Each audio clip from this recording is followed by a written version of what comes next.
Welcome to Santa Clarita Weekly. Get ready to dive deep into the heart of our community as we explore local news, events, and sports like never before. Now here's your hosts, Tim Haddock and Sage Rafferty. Welcome back to another edition of Santa Clarita Weekly with Tim Haddock and Sage Rafferty. I'm Sage. He's Tim. The Hart District Teachers Association ratified the agreement with the William S. Hart High School Union School District. The teachers will be getting a pay raise and a one-time bonus, but they are not very big. Hart High School chose its new mascot. They will be the Hawks, and they'll retire the Indians in June of 2025. In sports, West Ranch baseball team lost its first game in the Foothill League play, and Hart lost its first two Foothill League games. And in softball, Valencia improved 7-0, and Saugus posted a couple of huge wins to improve to 5-2 in the Foothill League. And the Dodgers won their home opener and took 3 of 4 games against the visiting St. Louis Cardinals at Dodger Stadium over the weekend. But let's start with the new teachers contract. So the Hart District Teachers Association ratified its tentative agreement with the William S. Hart Union School District. The teachers are going to get a 2% pay raise and a one-time 2% bonus for all teachers as part of the deal. It was ratified with 58% of the teachers who voted and with 90% of the HDTA members voting. John Minkus, the president of HDTA, told the Signal it was the closest vote in his 26 years in the district. Not every teacher is happy with the deal. It looks like about 40% of the teachers do not approve of it. The contract still needs to be approved by the district governing board and the Los Angeles County Office of Education. So, Tim, how will this close vote affect teacher morale in the district?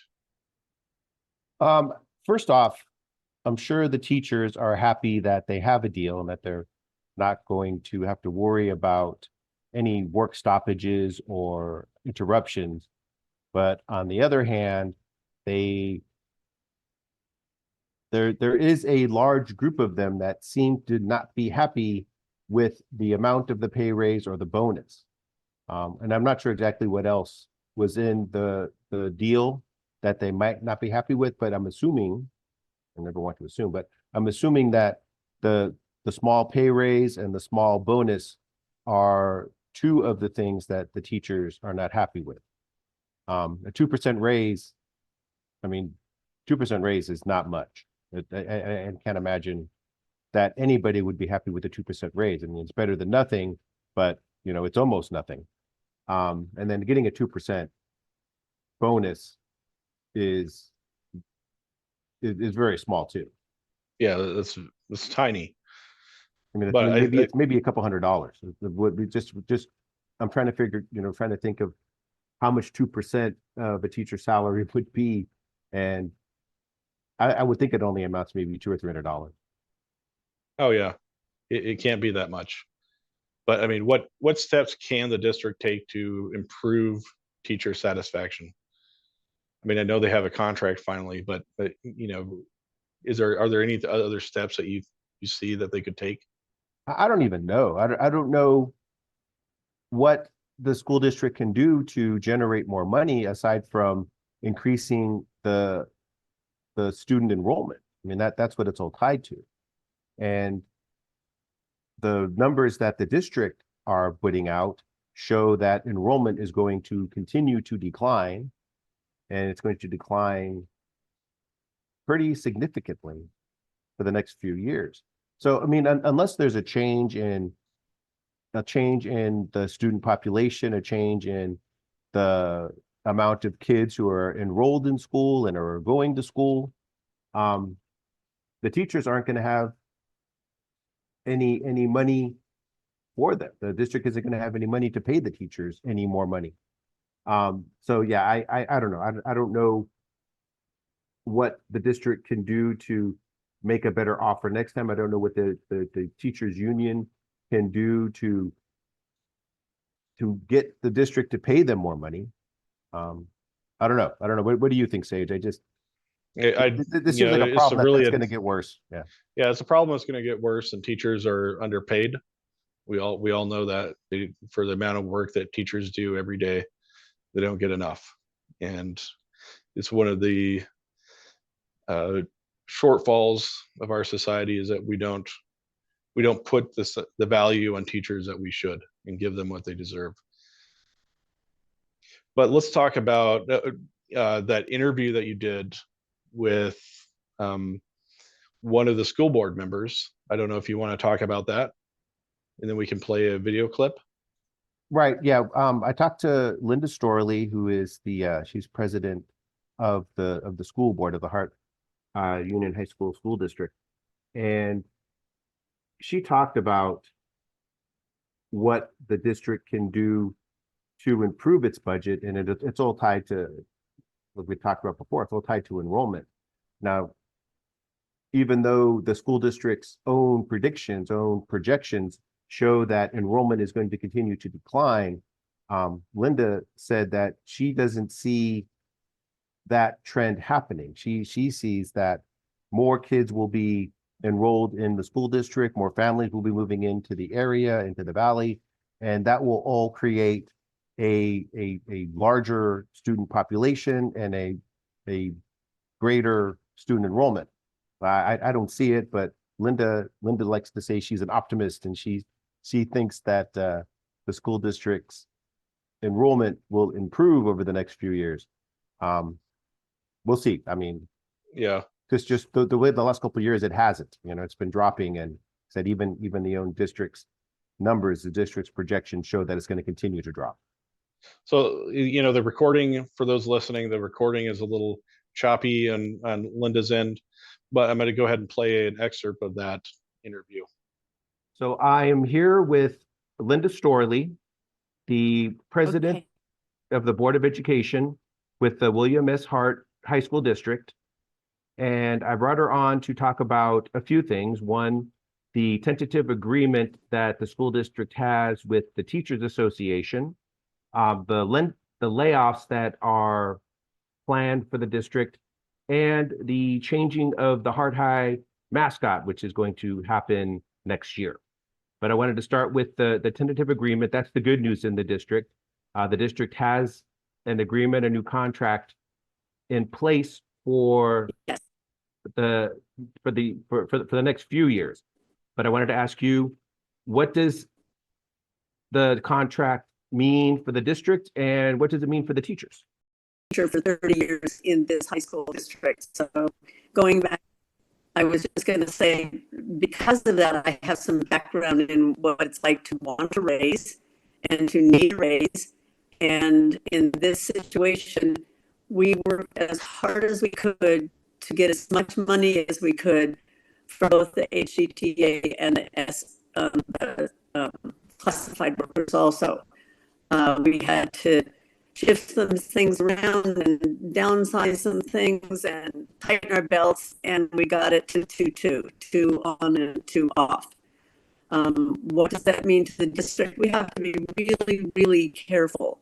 Our budget has to balance, or the county can take us over. Now, I know there's a lot of districts that are in a lot worse shape than we are, so there's very little chance of that, but still, we have to keep our budget balanced.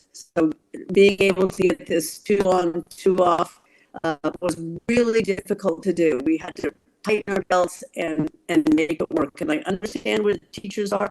I think we have the best teachers in the whole world. I appreciate them. I appreciate our classified workers, but they got 10% last year. And the whole time I worked for the William S. Hart High School District as a teacher, I never got 10%. So I think this is a nice compromise, and I think it's going to be ratified by the teachers and then again the CSDA. Okay, like I said, it's all good news. All good news. The teachers get a raise. The district gets a better budget, a more stable budget. But it kind of leads me to my next question about layoffs in the district, because that's part of the plan as well. The district is planning to lay off teachers and staff. how is that going to affect the district, and how hard was it for you as a board member to come to that decision? Morale wise and my own personal, laying off of someone that's working really hard is very difficult. What we're calling it is right sizing, RIGHT sizing, because our numbers have gone down in children in the district. We had some staff that were too many in some places, so we're trying to separate the two of the raise and the layoffs, because the layoffs would have happened or should have happened when the numbers decreased. So, and that's really hard. Tears my heart to lay someone off. On the other hand, it really didn't have anything to do with the raises. One had little to do with the other. So it bothers me to lay teachers and staff off. I'm happy we can give them a raise. And I know how hard both of the teachers and the CSCA work to keep our schools running well. Right. I was reading about how the layoffs are more a result of declining enrollment in the district rather than the budget in the district. However, the enrollment numbers don't look like they're going to turn around anytime soon. Yes. So what? But they go hand in hand. Yes. But I was going to ask you, as a school board member, where do you see the future of the district from this point on? I guess I'm an optimist. I'm also a realtor. Yes, I'm saying that with housing that's being built and the housing turnover, I see us gaining students. Like I said, I'm very optimistic. I see us gaining students, and I see this all balancing out in the next couple of years.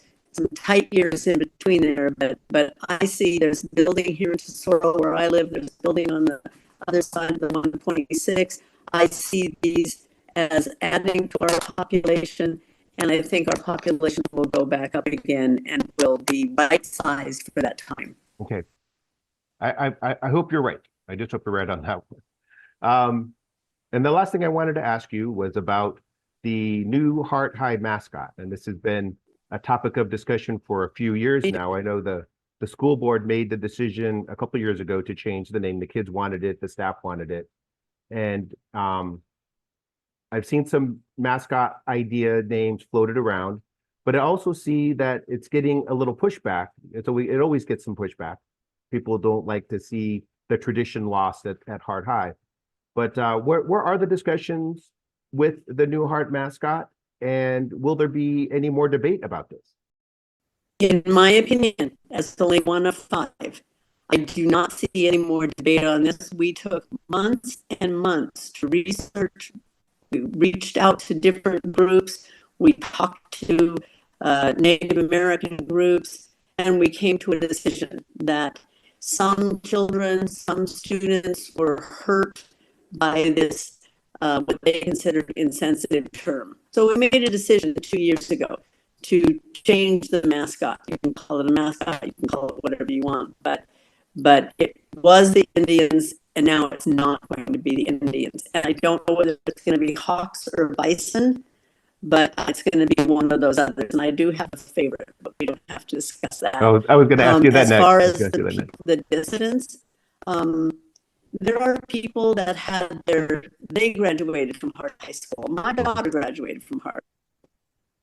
Yeah, my daughter graduated from Hart High School, and my stepson teaches at Hart High School, and a lot of people have graduated, and now their kids have graduated from there, and now their grandkids, and they want it all to be the same. And I understand that, but we can't have it the same. We voted on it. The discussion's over. It's not going to be brought back up again. But again, thank you for your time. All right, so let's talk about the Hart's new mascot. So Hart High School is going to have to change its mascot in 2025, but there is a campaign to block the name change. The Hart District unveiled the new mascot, which is the Hawks, last month to replace the Indians mascot The Indians have been the school's mascot since 1946. The Hart School Board decided to change the name a few years ago, and the new mascot will become official at the end of the school year in 2025. The two mascot finalists were the Bison and the Hawks. I think those are two really good contenders, but the Hawks won out.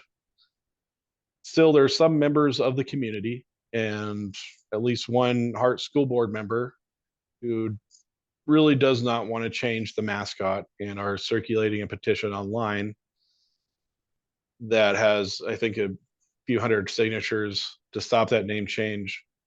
I know the Hart School Board actually has a meeting coming up here in a couple of weeks to discuss the name change. So what are your thoughts, Tim? Well, this is a change that probably should have been made a while back. It seems to be the trend in colleges. It seems to be the trend in professional sports these days to I mean, just to drop the Indian mascot altogether. You know, it is offensive in some circles. It's insensitive to a certain group of people. And like I said, it's nothing new. Hart isn't doing anything that Major League Baseball hasn't done, that the NFL hasn't done, that college sports hasn't done. And there's so many. I can rattle off a few examples of teams that have changed their names and gotten rid of the Indian mascot because it's insensitive. It's an insensitive symbol to have as your mascot. So yeah, we see that in professional sports, and we see it in high schools and elementary schools all across the country where people are changing their mascots because they're insensitive. And coming up with a new name, that's not an easy. That wasn't an easy process at all. It took the district and the high school a few years. I mean, this decision was made, I think it was in 2021. It was made a few years ago. And there have been surveys done at the school, and there have been different name choices for the new mascot. And it's taken a while to whittle it down to these two choices. I think I like the Bison. I like the Bison a little better just because they still have a connection to William S. Hart, and there's a reason why there's buffalo still in the hills behind the mansion at the Hart Mansion. But the Hawks are good too. The Hawks are a good symbol. There's plenty of Hawks in the valley, and I like the alliteration, the Hart High Hawks. It has a nice ring to it. It rolls off the tongue easy, so it's a good choice. But like I said, this is the decision that should have been made a long time ago, or maybe not a long time ago, but it should have been made sooner. And I'm glad the change is happening. I think it's going to be a good move for the Valley, a good move for Hart High moving forward. Yeah. So let's dive into sports. Foothill League Baseball. The West Ranch baseball team lost its first Foothill League game of the season, and the Hart lost 2 Foothill League games, snapping its 10-game winning streak. West Ranch lost to Valencia 3-2, giving up a run in the 6th inning and run in the 7th inning. It dropped West Ranch to 7-1 in the Foothill League. It's still good enough for first place, but it showed West Ranch is vulnerable. Hart lost its first 2 games of the Foothill League and could not capitalize on West Ranch's loss. Hart lost to Saugus in both games, the first 2-1 and the second 5-1. Hart had won 10 games in a row, including 4 Foothill League games before losing to Saugus twice. Meanwhile, Saugus has climbed into the race for the Foothill League championship with a 5-3 record. The Centurions still need West Ranch to stumble again, but Saugus is in a position to take advantage if they do. So, Tim, how significant is West Ranch's loss to Valencia? Yeah, West Ranch's loss to Valencia. That was a tough one. They were winning the game. It was 2-1 going into the 6th inning, and Valencia came up with a run in the 6th. They came up with a run in the 7th, and just stunned West Ranch. I mean, I can't imagine how West Ranch felt after that game because it was close and they were winning, and then somehow Valencia rallied late in the game and stole one from West Ranch. I don't think in the big picture, I don't think it's going to be that big of a loss for West Ranch. It's, they're still in control of the league. They still control their own destiny. If they don't lose any more games, they should win the Foothill League. But at the same time, Valencia has to be playing with a lot more confidence, and it shows the other teams, especially Hart and Saugus, that West Ranch can be beat. West Ranch is not they're not perfect. They're not a perfect team. So good win for Valencia, and not a bad loss for West Ranch, but it does show a little bit of a weakness there. So can Hart bounce back from their 2 losses to Saugus? Their 10-game winning streak suggests they're really a strong team, but how are they responding to this? Yeah, Hart had a chance to take advantage of West Ranch's loss, and they blew it. I don't know how else to explain it. They blew it in 2 games to Saugus. Good on Saugus. Saugus came up with 2 big wins, but Hart really missed an opportunity to take advantage of West Ranch's loss. Now, I want to get into this too, because 2 Saugus pitchers came up with huge games against Hart. The first one was a sophomore, Parker Allman. He won the first game against Hart 2-1. He pitched 6 innings, gave up 3 hits, and struck out 7. It was a great game. He gave up only 1 run and really shut down a Hart team that was scoring runs in bunches before that game against Saugus. So to hold Hart to 1 run was an incredible job by Allman. The second game, a senior pitcher, Wesley Yim, tossed a complete game, 5-hitter, and won that game 5-1. So another game where Hart only scored 1 run, and a Saugus pitcher just took control of the game. He pitched a great game. It was his 4th complete game of the season.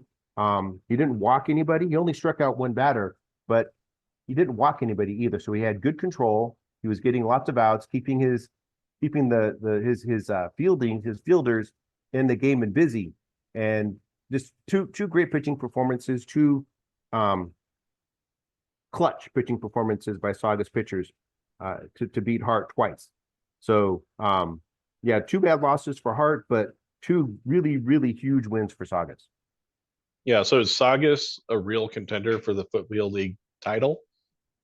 I don't know if they're a contender. They definitely showed that they are as good as Hart, maybe even better than Hart. We'll see if they can catch West Ranch, because West Ranch still has to lose a couple more games for Saugus to really be considered in contention for the Foothill League Championship.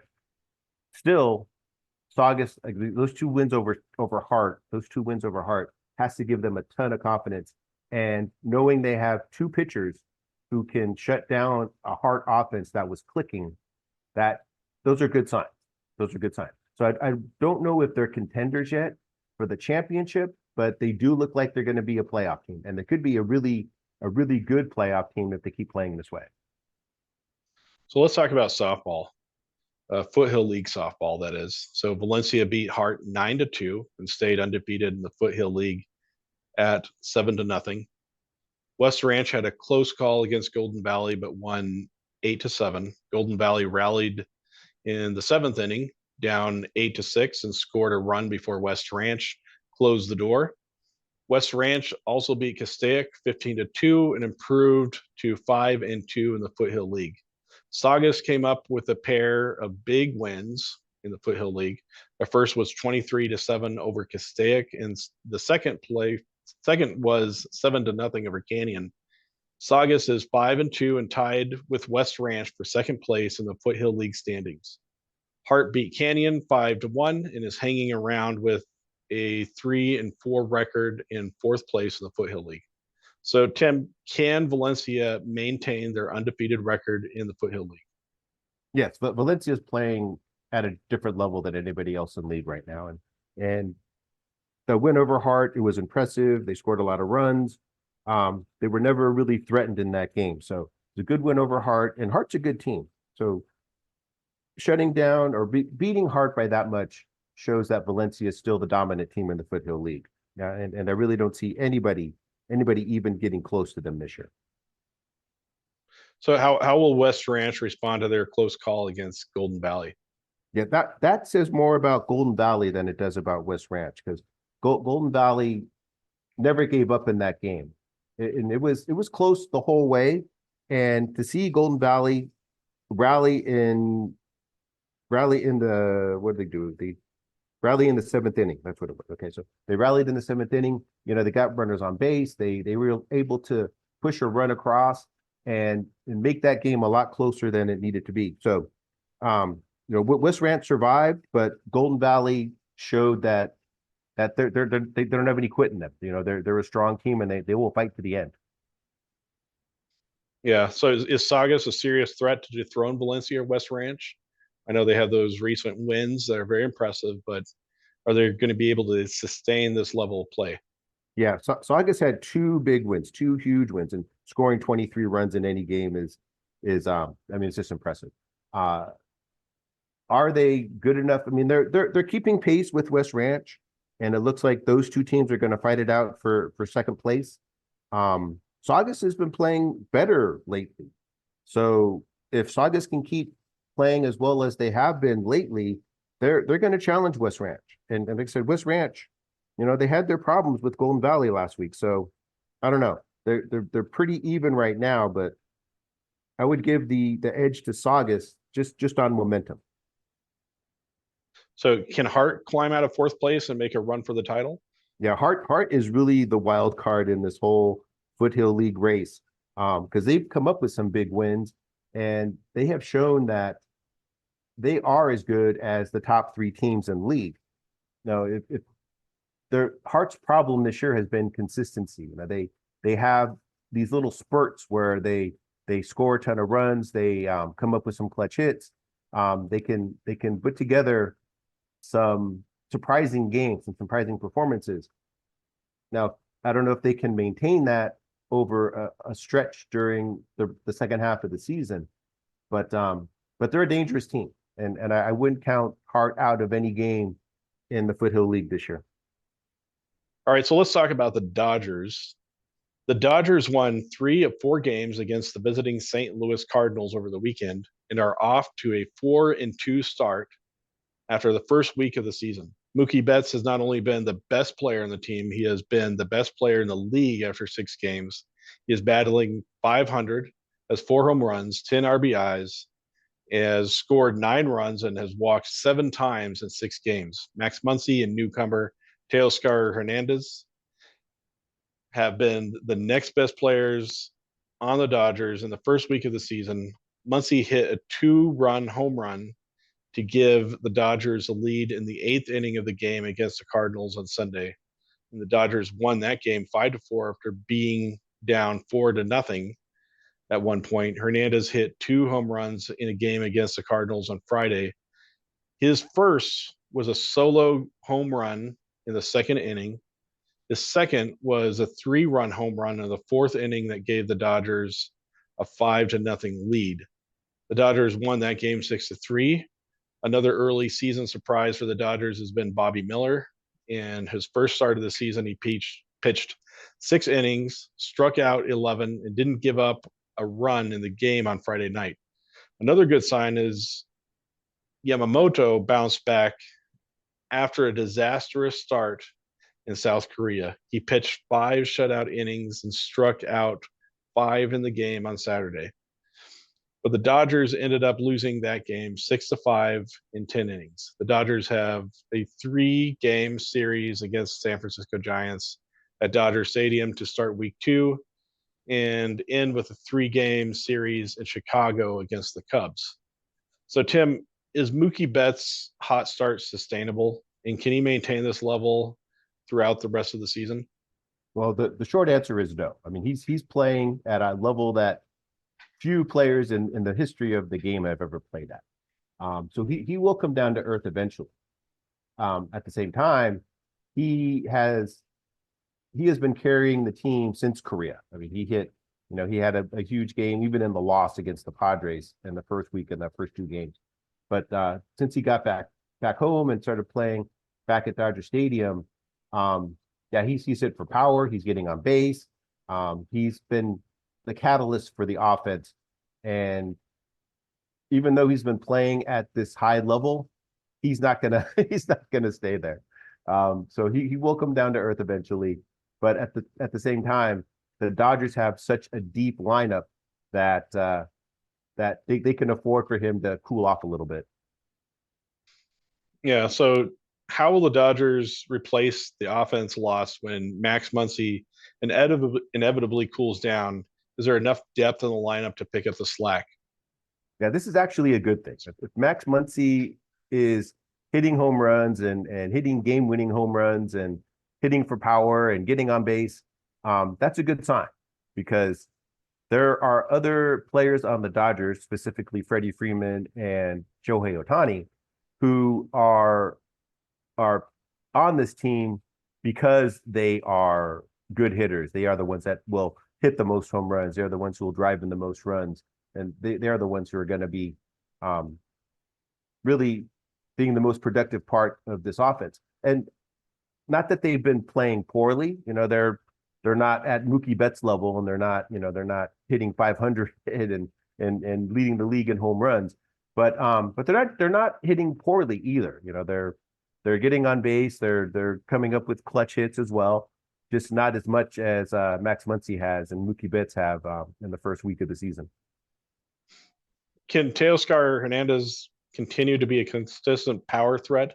His past performance suggests that he can, but how will he adjust to a new team and league? Yeah, this is another good sign for the Dodgers because if Hernandez is hitting home runs and generating runs generating all the production for the Dodgers, that gives them the luxury of waiting for Ohtani and Freeman to get hot. But this is nothing new for Hernandez either, though. He was a big power hitter for the Mariners. They came from the Seattle Mariners in the offseason. And he's always been a home run hitter. He's always been a big power hitter. His biggest weakness is that he strikes out a lot. And just to note, even though he's been hitting home runs, he's been hitting home runs and big home runs for the Dodgers lately. He's also struck out 12 times in 6 games. So that's not a good sign. But still, the power that he brings to the team is it's going to be a positive for the Dodgers. Is Bobby Miller ready to be a reliable starter for the Dodgers? One good outing doesn't guarantee future success. Yeah, this is another good sign because the starting pitching for the Dodgers was a question mark. It was a little shaky even with Tyler Glasnow and Yoshinobu Yamamoto at the top of the rotation. So seeing Bobby Miller go out and just dominate the Cardinals in his first start, that's a good sign. That's another good sign for the Dodgers because if he can do that again and keep doing that during the season, the Dodgers rotation, the Dodgers starting pitching, isn't going to be a problem. And this is Bobby Miller showed signs of this last season. Yeah, he was a rookie last year and only made a few starts, but he was impressive. He came up with some impressive starts. He was able to put up some impressive numbers. And if his first start is any sign of things to come, the Dodgers should be fine. The Dodgers are going to have one of the best pitching staffs in the league if those three, Bobby Miller, Yamamoto, and Glasnow, are pitching at the way they were the first week of the season. So based on how the Dodgers have been playing so far, what other early takeaways do you have about the overall strength of the team? Well, this is a team, and the strength has always been, this is a team that's going to score a ton of runs, and they've already shown that. But they've also shown that they're going to be a team that gives up a lot of runs. And that could be a problem later on down the line. The offense is not something that any Dodger fan should be worried about. And even if Mookie Betts and Teoscar Hernandez cool off and stop hitting home runs, probably means that Freddie Freeman and Shohei Ohtani will get hot and start hitting them instead. So they're going to score a ton of runs. That's going to be their strength. Their offense is obviously their strength. And the question mark, when the season started was, will the pitching stay healthy and will their pitchers be able to perform at a level that will that will make them a good team for the whole season. And so far, it looks like it is, but Well, it looks like we have an exciting season for the Dodgers coming up. But that's our show for the week. Thanks for tuning in. Come back next week for more discussions about what's in the news in Santa Clarita. Don't forget to subscribe to our page, leave a comment to let us know how we're doing. If there's anything you'd like us to talk about. Have a great week, everybody. Thank you for listening to Santa Clarita Weekly. You can watch the show on Santa Clarita Star's YouTube channel and Facebook page, as well as listen in on the radio at KQRU 107.9. The show is available on Spotify, Apple Podcasts, and Google Podcasts.